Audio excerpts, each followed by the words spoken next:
Chapter 3067 begins with Mr. Fraser expressing his hesitation to share certain details with Kathryn, fearing that the information might be too sordid.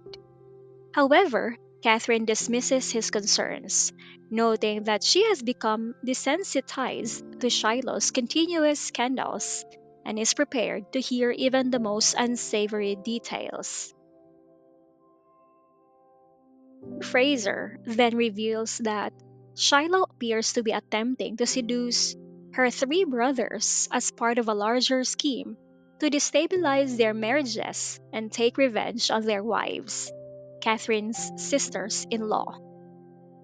Catherine immediately understands the gravity of Shiloh's actions, recognizing that her revenge is directed not just at her, but at the entire family. Shiloh has been marginalized since the truth of her birth was revealed. She is not a biological Pharrell. Unable to accept this reality and unwilling to relinquish her position and privileges, she has resorted to manipulation and seduction as a means of retaining power and influence within the family. Mr. Fraser, reflecting on Shiloh's predicament, remarks that she has limited options due to matriarch Perel's control over her life.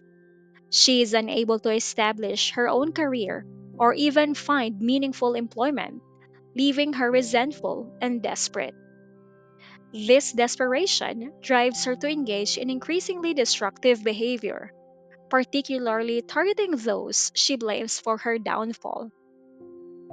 However, Catherine is critical of Shiloh's choices.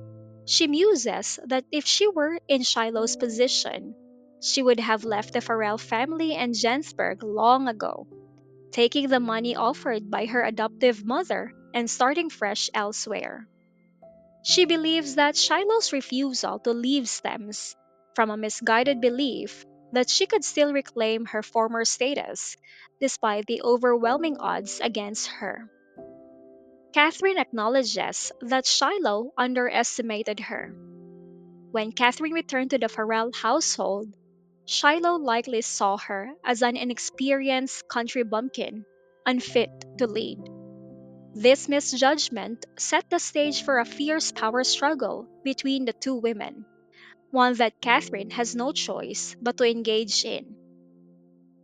Mr. Fraser reflects on the consequences of personal choices, noting that Shiloh, like all adults, must bear the repercussions of her decisions.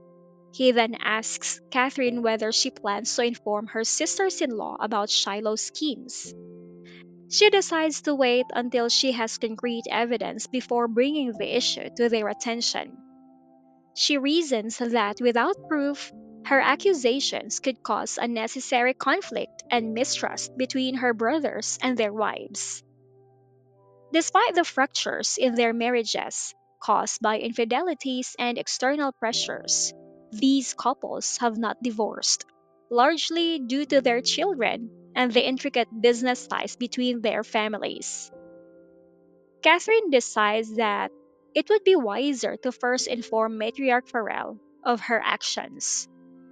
She understands that Matriarch Farrell, despite her favoritism towards her sons, would not tolerate Shiloh's behavior, especially after the upheaval Shiloh has already caused.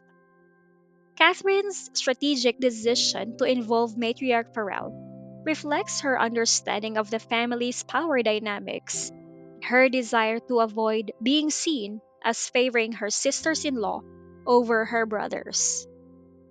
As the night deepens and the cold intensifies, Mr. Fraser suggests that they return to the hotel. Catherine, recognizing the lateness of the hour, agrees and they walk back together. Upon reaching the hotel, she finally allows herself to relax, instructing Mr. Fraser to wake her when they arrive home.